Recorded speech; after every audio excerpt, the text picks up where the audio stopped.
नमस्ते and welcome back to ऑर्गेनाइजोपीडिया। आज हम किचन में टाइम सेव करने के कुछ ऐसे टिप्स एंड हैक्स शेयर करेंगे जो आपका कुकिंग और क्लीनिंग प्रोसेस बहुत इजी और एफिशिएंट बना देंगे। चाहे आप कुकिंग कर रहे हो या किचन का क्लीन अप, कुछ सिंपल टेक्निक्स और हैबिट्स अडॉप्ट करके आप अपना टाइम बचा सकते हैं और साथ ही अपने किचन को ज़्यादा ऑर्गेनाइज्ड भी रख पाएंगे। इस वीडियो में आपको मिलेगा हर टास्क को स्ट्रीमलाइन करने का तरीका, from meal prep to quick cleaning tips, जो आपके किचन रूटीन को और भी ज्यादा सुपर स्मूथ बना देगा। तो चलिए तो शुरू करते हैं आज का ये वीडियो।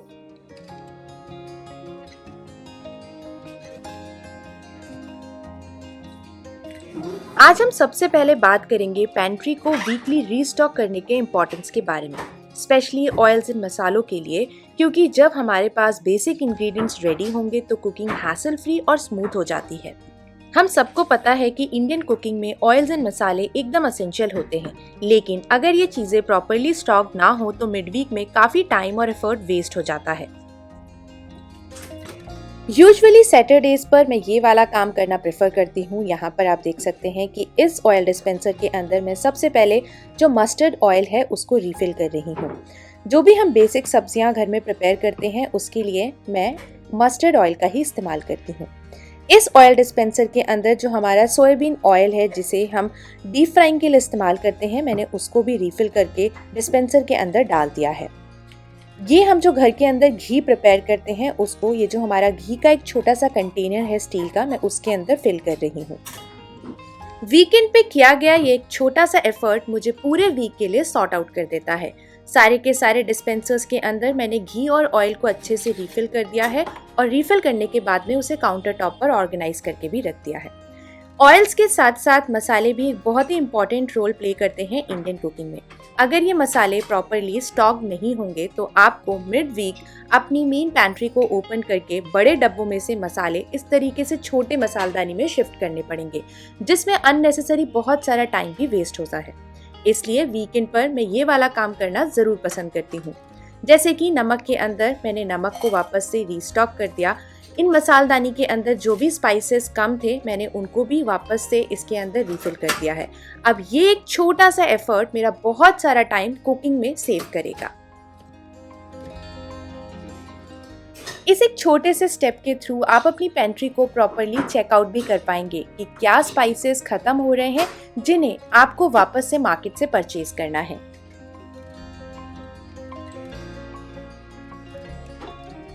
किचन में अगर टाइम सेव करना है तो काउंटर टॉप प्रॉपरली ऑर्गेनाइज्ड होना चाहिए। जैसे कि एवरीडे इस्तेमाल होने वाले चाय, शक्कर और कॉफी के डब्बे इस तरीके से आप लेबल्ड खरीद सकते हैं, या फिर ऐसे लेबल भी आपको मार्केट में इजीली मिल पाएंगे। अब जब इन बेसिक डब्बों को आप अपने काउंटर टॉप पे रखते हैं तो इन्हें आर्म्स लेंथ पे रखिए, यानी जब आप गैस स्टोव के पास में खड़े होकर कुकिंग कर रहे हैं तो आपको बहुत ज्यादा पूरे किचन में इधर से उधर चक्कर ना काटना पड़े। बहुत आराम से खड़े होकर जो भी डब्बा आपको चाहिए उसे आप पिक कर पाएं।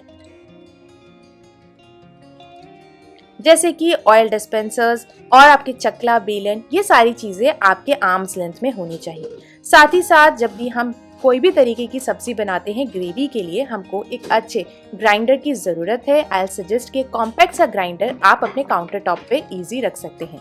साथ ही साथ चॉपिंग बोर्ड्स भी हैंडी रखिए, ताकि जब भी आपको कोई भी तरीके की सब्जी चॉप करनी हो तो आप इनको यहाँ से इजीली काउंटर टॉप से पिक कर पाएं। अब एक और इम्पॉर्टेंट चीज़, जैसे कि ये सीलिंग क्लिप्स हैं, इन्हें मैं हैंडी रखती हूँ ताकि जब भी मेरे बेटे को कोई भी तरीके का पैकेट क्लिप करना हो उसे ईजिली यहाँ से पिक कर पाएगा। साथ ही साथ एक मोटर पेसल जिसे मैं एवरीडे यूज़ करती हूँ उसे भी मैं काउंटर टॉप पे ही रख देती हूँ।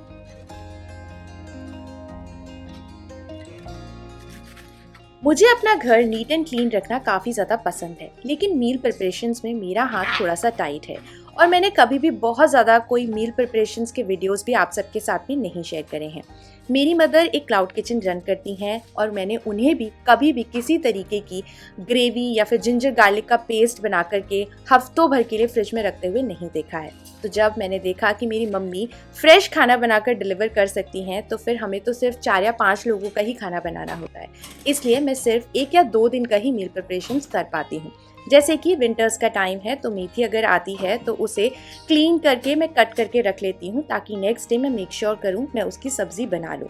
इसी तरीके से अभी पालक भी फ्रेश आ रहा है तो मैं उसे ऐसे बॉईल करके उसका पेस्ट बना के रख लेती हूँ और मैं मेक श्योर करती हूँ कि इसे या तो मैं इवनिंग में ख़त्म कर दूँ या नेक्स्ट डे लंच में मैं इसको डेफिनेटली बना करके ख़त्म कर रही हूँ, क्योंकि खाना हम जितना ज़्यादा फ्रेश खाएंगे हमारी हेल्थ के लिए उतना ज़्यादा वो अच्छा होगा। आई नो कि मुझे अभी बहुत सारे ये कमेंट्स आएंगे कि मील प्रिपरेशन एक बहुत ही इंपॉर्टेंट रोल प्ले करता है, स्पेशली हमारे बिजी स्केड्यूल में। आई कम्प्लीटली अग्री, बट ये मेरा एक लाइफस्टाइल है जहाँ पर मैं चाह कर भी बहुत ज़्यादा मील प्रिपरेशन नहीं कर पाती हूँ। अब जैसे कि मील प्रिपरेशन की बात हो ही रही है तो आप इस तरीके से, जैसे यहाँ पर मैं तवे के ऊपर जीरा भूंज के रख रही हूँ, आप भी इस तरीके से रख सकते हैं क्योंकि ये महीनों तक एज इट इज़ फ्रेश रहता है। जब ये एक बार थोड़ा सा ठंडा हो जाए तो इसे आप अपने हाथ से दरदरा क्रश करके एक डब्बे में फिल करके रख लें। अब हमें आदत है कि हम दिन में 2 बार कम से कम रायता ज़रूर कंज्यूम करते हैं, तो जब भी मैं रायता बनाती हूँ बस इस डब्बे को ओपन करके थोड़ा सा जीरा भुना हुआ स्प्रिंकल कर देती हूँ, जिसकी वजह से रायते में थोड़ा सा और टेस्ट एनहांस हो जाता है। तो यही कुछ छोटी छोटी सी ट्रिक्स हैं जिसे मैं मील प्रिपरेशन के टाइम पर अप्लाई करती हूँ। जितनी भी वेजिटेबल्स मैं परचेज करके लाती हूँ फ्रिज में उन्हें धो करके रखती हूँ ताकि इन्हें वॉश करने में मेरा टाइम ना वेस्ट हो। पनीर ऐसे पानी में रखने से पनीर सॉफ्ट बना रहता है और जब भी मुझे सब्ज़ी बनानी होती है बस मैं इस तरीके से डब्बा निकाल करके पनीर को डायरेक्टली यूज़ कर पाती हूँ। तो ये छोटी छोटी सी मील प्रिपरेशंस मैं डेफिनेटली प्लान करती हूँ।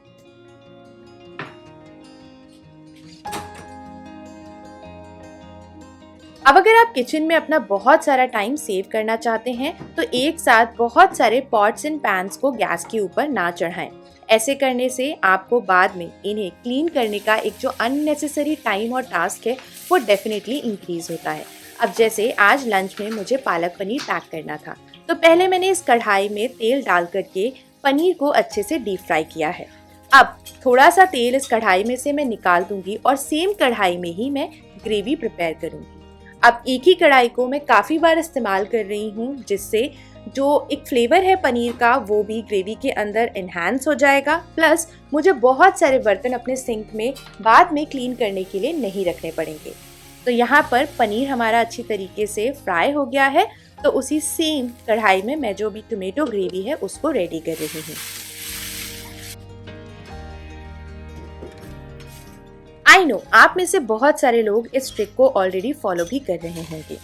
अब बार बार अलग अलग पैन में मुझे ऑयल भी नहीं डालना पड़ेगा, एनर्जी एंड टाइम दोनों सेव भी हो रहे हैं। साथ ही साथ जब भी आपको 2 तरीके की प्योरी बनानी हो, जब भी आपको टमाटो को ग्राइंड करना हो या फिर पालक को ग्राइंड करना हो तो सेम जार को आप एक साथ इस्तेमाल कर सकते हैं। इसे बार बार वॉश करने की ज़रूरत भी नहीं पड़ेगी। अगेन इससे आप अपना टाइम, एनर्जी और बहुत सारे एफर्ट्स को सेव कर पाएंगे।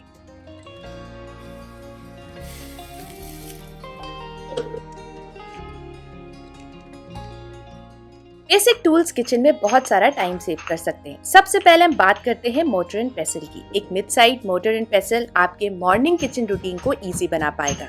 जब भी आपको फ्रेश अदरक लहसुन का पेस्ट रेडी करना हो आप इसका इस्तेमाल कर सकते हैं। जैसे रायते के लिए मैं हींग, धनिया और मिर्च का पेस्ट रेडी करती हूँ और मॉर्निंग में इस मोटर एंड पेसल से मेरा काम आसान हो जाता है। साथ ही साथ एक अच्छा मिक्सर ग्राइंडर हैंडी होना काफ़ी ज़्यादा ज़रूरी है। तो यहाँ पर अभी रिसेंटली मैंने ये वाला जो मिक्सर ग्राइंडर है उसे परचेज़ किया है। मुझे एक छोटा सा ग्राइंडर चाहिए था जो कि स्पेस भी कम ले और इस तरीके से जो प्योरी बनानी होती है वो इससे ईजिली प्योरी भी बन पाए। साथ ही साथ आप एक अच्छा चॉपर अगर अपने पास में हैंडी रखेंगे तो जब भी आपको सैलड्स बनाने हैं आप इसको इस्तेमाल कर सकते हैं। लास्ट में मैं बात करूँगी एक अच्छे ग्रेटर की। जब भी आपको खीरा हो या फिर आपके मूली वगैरह होती है उन्हें ग्रेट करने के लिए आप एक अच्छा ग्रेटर अपने पास में डेफिनेटली हैंडी रख सकते हैं। साथ ही साथ एक अच्छा विस्कर और पीलर भी आपका किचन में काफी ज्यादा टाइम सेव कर सकता है। तो इन बेसिक टूल्स को डेफिनेटली एवरीडे कुकिंग में जरूर इस्तेमाल करें।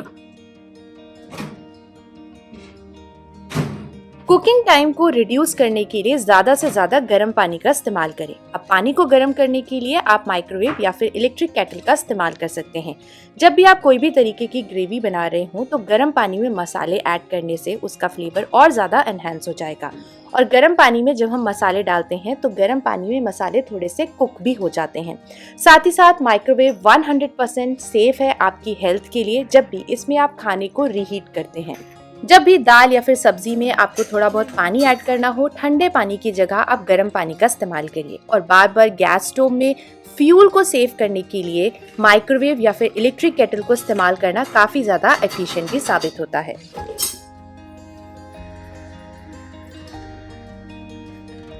छोटी सी ट्रिक जिसे मैं यूजुअली विंटर्स में फॉलो करती हूँ, क्योंकि विंटर्स में आपको वैरायटी ऑफ वेजिटेबल्स आती हैं जैसे कि क्यूकम्बर, मूली, पालक।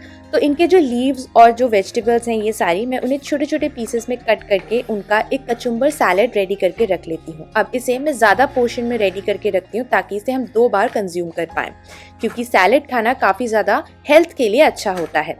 अब जब भी आप सैलेड को स्टोर कर रहे हैं उसमें नमक ना डालें, क्योंकि इसमें हमने मूली का इस्तेमाल करा है तो मूली पानी छोड़ती है, जिसकी वजह से जो सैलेड है वो थोड़ा सा बाद में खाने से उसका जो टेस्ट है वो खराब होता है। तो जब भी आप सैलेड को कंज्यूम कर रहे हैं उसी समय आप उसमें थोड़ा सा सॉल्ट या मसाला ऐड कर लीजिए। ऐसे आप बहुत सारा टाइम सेव कर पाएंगे।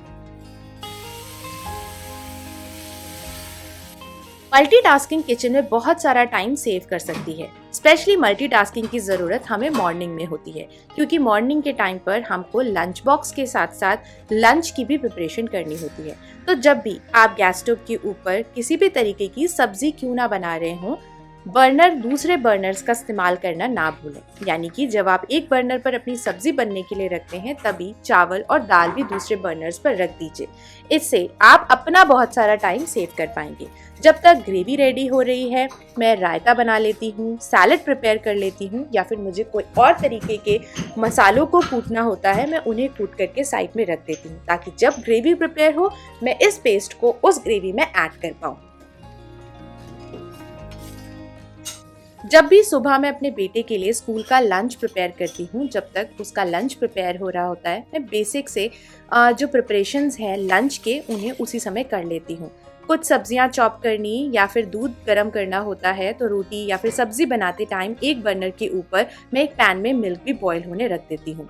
इसकी वजह से मुझे अलग से किचन में मिल्क को बॉईल करने के लिए टाइम भी नहीं देना पड़ेगा और ये भी चांस खत्म हो जाता है कि दूध उफन के बाहर ना आ जाए। तो इस तरीके से जब हम मल्टीटास्किंग करते हैं तो हम बहुत सारा टाइम सेव कर पाते हैं। अब जब हमारे पास टाइम सेव होगा तभी हम थोड़ा बहुत टाइम अपने हेल्थ के लिए भी डेफिनेटली निकाल पाएंगे। इसलिए मल्टीटास्किंग एक बहुत ही इम्पॉर्टेंट रोल प्ले करता है किचन में बहुत सारा टाइम सेव करने के लिए।